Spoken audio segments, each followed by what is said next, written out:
How much do you love cinema and what does cinema do to you? Do you have an hour? I don't mind, you can go on, yes. I absolutely adore cinema. I love storytelling as a medium, and cinema is among the foremost storytelling mediums, right? And in a world that's increasingly obsessed with mobile phones and all of this, where we hardly have the time to look at a real person in the eye and have a conversation, right? You're even when you're talking to people these days, it's sapya, sapalya. It's like this, right? Yeah. And I hate But that. there, you can't do that. You have to observe people. You have to connect with people. I love the experience of being in a theater in a vast space, in an equal space, where you never know who you're going to be sitting with, who you're going to be consuming this experience with. Tamil, I grew up watching a lot of Rajinikanth and Kamal Hassan films during the 90s specifically. As all children, I grew up really admiring Rajinikanth. And I understood that it doesn't need to be a contest. It doesn't need to be one versus another. And I matured to understand the joys and the complex joys in Mr. Kamal Hassan films as well. I loved Chita. I thought it was an extremely sensitive film, and I'll keep advertising it everywhere. So there was a scene where Vijay sir and Trisha ma'am will kiss. Even if they hadn't kissed there, if they had just hugged, the emotion would have been the same. I felt it was forcefully done there. Yeah, no, I disagree. Mainly because I think kissing is a. Hey Ritz viewers, today I have Sudhir with me. Hello, vanakkam. Hi, vanakkam. எப்படி இருக்கீங்க? நல்லா இருக்கேன். So since you are here, I'm gonna ask few things about cinema. Okay, and I assume this conversation is going to be in English? Yes. Okay. I'll Even if try it's my Tamil, it's best. okay? Yeah, but I'll try my best because you speak good English, very good English. So I'll try to catch up with you. Thank you so much. Yes. First thing I want to ask you is, how much do you love cinema and what does cinema do to you? Do you have an hour? I don't mind, you can go on, yes. I absolutely adore cinema. Forever, it's been my safe space. It's been. I mean, it's an extremely non-judgmental space for me. You go there to learn things about yourself that you cannot do otherwise in the conscious sort of. When you're out meeting people, when you're out in the world, that is where you can truly have conversations with yourself. I think that's where you truly become vulnerable, especially after a certain age. We all become very defensive, right? We stop changing. We don't take new ideas very easily. It's only when it comes through art, through books, through films, that we are willing to. And these days, I think I only cry in films. Largely, I think. Happens pretty much in any good film. And I enjoy that experience. I enjoy seeing myself break down in a theater. I enjoy empathizing with people I will never meet, except in that film. So it means so much to me. It's also given me a career now. So there are also monetary motivations there. But no, even if that were not the case, I love storytelling as a medium. And cinema is among the foremost storytelling mediums, right? I love getting lost in theaters. That's nice. And What about you? I'm assuming you love it. yeah, it's the same for me. I love cinema. Like it gives a separate high. Like when you watch a good film and when you come out and be there, it's that 10 minutes after the movie, a good film. It's Yeah. a very nice feeling. Yeah. To forget everything and just be there in that zone. Yeah, I think It's it a makes good you a feeling. more empathetic person in general. Helps you understand other people, their motivations, their suffering, their joys.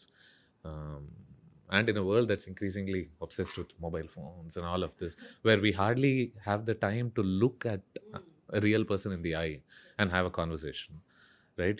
Even when you're talking to people these days, it's sapya, sapalya. It's like this, right? Yeah. And I hate But that. there, you can't do that. You have to observe people. You have to connect with people. I love that experience always, and I hope it never goes away. And what kind of effect did cinema have on your personal life? Like, did that change anything about your personality, about your characters, or Everything. what kind of? Everything, Okay. I think in hindsight, everything that I am, that I have become, that I am becoming is all because of the stories that I have consumed. Not so much in-person conversations also, I think. Um, Books I've read, obviously, they cannot be discounted from this. But yeah, you constantly, I think on every level, I keep asking myself, what would a protagonist of a film do in this moment? When you're stuck in a situation, when you're reeling from loss, when you're reeling from separation, um, at any challenging point, at any joyous point, the question always is, how would a protagonist react? Um, and that answer keeps changing, of course, because your idea of what a protagonist is, who a hero is, keeps changing. At one point, you think it's a very dramatic thing. You think that, okay, just because your first girlfriend left you, okay, this is how you're supposed to behave, because a hero would behave in these ways. But now, hopefully, I've matured and I understand that now my definitions of what makes a hero, what constitutes a hero, that's constantly kept changing, which is why I think good cinema is so crucial, because it tells you when you become a better person, right? And as long as I've kept aspiring to that definition of the hero complex, Okay. then I think, yeah. So yeah, it's been a guiding force. Um, it's helped make sure that I've always, I mean, thankfully, I'm surrounded by some great people, so I don't think I'll ever be lost for company. But even if that weren't the case, there will always be films. If somebody threw me in an island and, I don't know, isolated me like they do in Castaway or whatever, as long as I have access to hopefully a film theater there, not OTT Oh. platforms. Uh, Okay, okay. So you don't enjoy OTT as much as you enjoy the I movies. enjoy the theater experience more, for sure. But when that's not there, then yeah, as opposed to storytelling in any form is okay. But I love the experience of being in a theater, in a vast space, in an equal space, where you never know who you're going to be sitting with, who you're going to be consuming this experience with. And each time I go to a theater, there is still that feeling of wonder, I think, where you're sitting there and the screen, everything darkens and this whole new world opens up, and you're watching it, and each time I still go, wow, what an experience. Yeah, so that's why I love it. It helps me disappear easier. Could you pick a few names, which I mean, the movie names, which made you go like, "Wow, what a film!" Appdi. Ayyo, okay, such a difficult Or question. recent ones, In the which maybe. language are we talking? We'll stick to Tamil then. Tamil. Yeah. Tamil, I grew up watching a lot of Rajinikanth and Kamal Hassan films during the 90s specifically. Um, as all children, I grew up really admiring Rajinikanth. Um, and then I evolved, and I understood that it doesn't need to be a contest. It doesn't need to be one versus another. And I matured to understand the joys and the complex joys in Mr. Kamal Hassan films as well, the layers there. I still love watching like a Rajini film, disappearing there, sort of seeing somebody do things that you can't, giving you hope on some level to rise from whatever suffering you have, the escapist joy that he gives. So a lot of their films essentially. I remember Annamalai. Um, I remember a lot of comedies that Mr. Kamal Hassan was part of. The Michael Madana Kamarajans, the Aburu Sagodarargal, all of these films essentially, I think. Muttu, these films mainly. Yeah. Lots of commercial cinema. Okay. Recently? How recent are we talking though? Recent, maybe 5 years? 5 years. Oh, okay. Back in 5. I loved Chitta. I thought it was an extremely sensitive film, and I'll keep advertising it everywhere. Any chance I get. I love the work of Mr. Karthik Subbaraj. I absolutely enjoy his cinema. So I totally enjoyed Jigatana Double X as well. And earlier for an hour, I think I was discussing the work of Ranjit and Mari Selvaraj and all these revolutionary filmmakers. So I enjoy a lot of their work. I'm pretty sure I'm missing 2 or 3 incredible films that really made But me that's go, okay, wow. that's okay. But that's because I'm put on the spot. No. So, as you said, you grew up watching all these films, and what kind of change do you see now in our industry, like majorly in the content form? I think there's a lot more awareness in terms of how we represent people, what constitutes comedy. Like I told you, I told you my understanding of a hero has changed over the years. I wanted to ask I that. think Tamil So, cinema's currently, what's understanding of your definition of that? I think one who's extraordinarily empathetic, um, one who can put himself in the background on some level, um, someone who understands the fleeting nature of life on some level, a lot of wisdom essentially. I'll start talking like a monk, I think, It's too but much. Yeah, yeah, that's yeah. okay. But really, these are the things that I'm increasingly understanding as and not taking life so seriously. And when I say seriously, I don't mean taking like being paying a blind eye to the tragedies of life or the injustice of life, all of that. But I mean in terms of just being too harsh on oneself. Oh my God, I need to do this. I have to do this. I have to achieve this. I need like I'm learning to go a bit easy on self. I think none of us know why we are here.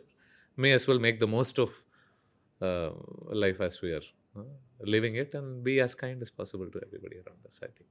Okay, that's true. And So yeah, talking about about Tamil the cinema. So I think Tamil cinema's understanding of a hero has also changed over the years. It's not just one person who needs to be a hero. It's not just it doesn't. A thousand people don't need to necessarily stand behind this one person waiting to be rescued. We are starting to see those sort of changes happen as well.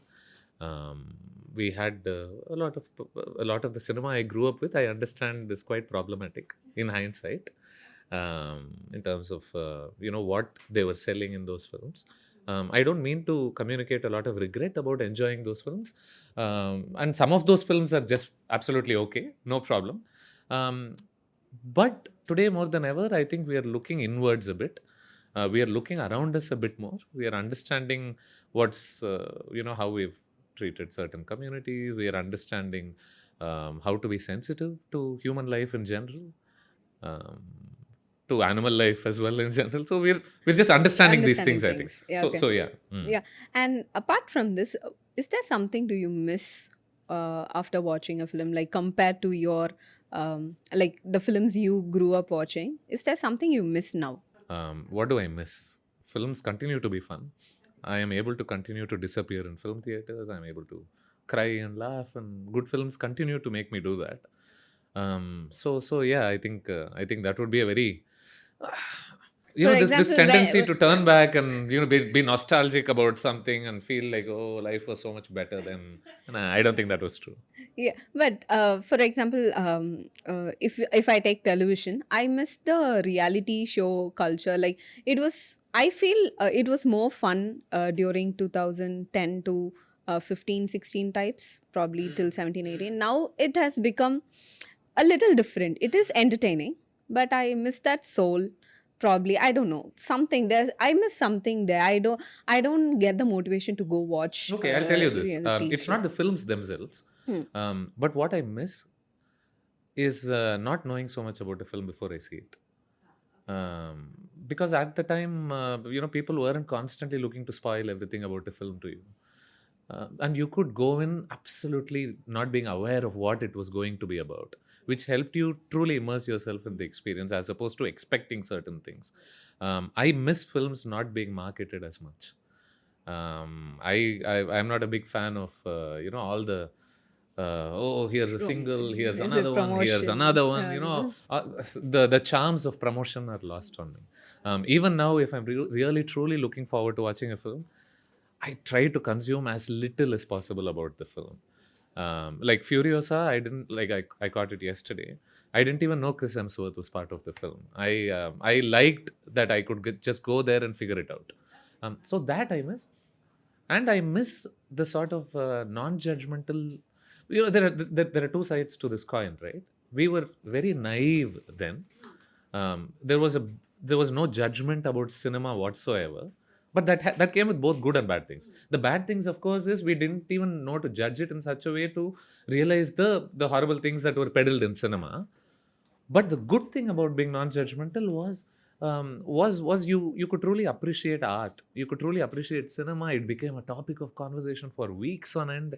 You didn't have anything else to talk about. You watched a film for the next 2 or 3 weeks. You go to school. Yes, You're you just talk sitting about there it. discussing that film. Enacting particular walks. There was an innocence to it.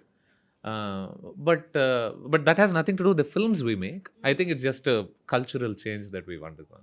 Okay, so since you gave me the word, talking about the cultural changes, so we see a lot of changes in the film content, especially in the OTTs. Okay, Okay. so personally, I feel there are a lot of things which could provoke us. So, have you crossed anything like that, both in films and OTTs? So we are like going forward with a good content, right? Like a lot of awareness and all that. But is there something which could provoke us to do certain things? Provokers, all provocation by itself isn't necessarily bad, I think. Like a lot of Ranjit and Mari films provoke us, but they provoke us in good ways. They provoke us to question ourselves, to understand our own biases and prejudices and all of that. So I don't think provocation by itself is a horrible thing. But are you talking about anything in specific in terms of what sort of negative connotation? Okay, so when we come to OTTs, so Yeah. nowadays we see a lot of forced fit in scenes or the content which has been put in. Like, for example, if there's an LGBTQT thing, so if there are four friends and one friend is, they forcefully fit in a LGBTQT character. Even without them, the content is the same. I appreciate that we could see a lot of people do that roles and bring in a lot of awareness, but somewhere we are forced to see that probably some intimate scenes of their community or whatever it is. So I feel it is very forceful. It's been shown to you. You have to see this. It's like that. I'll tell you what. I think because of probably the freedom that's that's allocated to a lot of OTT related film work, I think we see intimacy of many types there, and in some of the web content, you do see a keenness to make it slightly exploitative. Let's put it that way. More than provocative, I think it does get exploitative from time to time because I can get away with it. You know what? Maybe my screenplay isn't that strong. Maybe my film isn't that great. Maybe the acting is okay. So in order to catch a lot of eyeballs, maybe I need to amp upon the intimacy scenes in order to get some eyeballs, get some views. But I don't think it's necessarily a problem concerning the LGBTQ community. Okay, I don't think okay. it's that. I think even in a lot of straight relationships, I see the same Yeah, thing yeah, happening. yeah. So if of the four, one of them is a lesbian or one of them is a gay man, I don't see that being a problem unto itself as long as you humanize them well. Right, right. Right. As long as you don't do it like even if you do it as a tokenist way, I still think it's okay. You know what I'm saying? Because I don't think we've reached a space in our culture, in our society, where we are so empathetic towards them, or we I think we operate with very rudimentary understanding of what their lives are, who they are. So I think any sort of awareness is right now. I think it's good awareness. But what I would want them to do is make better content, Right. write better characters, maybe. Exactly. Yeah, but I that's a would writing love to problem. It's not necessarily a representation problem, I think. Right, right. And coming to films, I would like to quote this in from Leo. So there was a scene where Vijay sir and Trisha ma'am will kiss. So in that scene, even if they hadn't kissed there, if they had just hugged, the emotion would have been the same. I would have understood that situation and that scene. But I felt it was forcefully done there. So did you feel the Yeah, same? no, I disagree. Mainly because I think kissing is a higher form of intimacy than hugging. Right.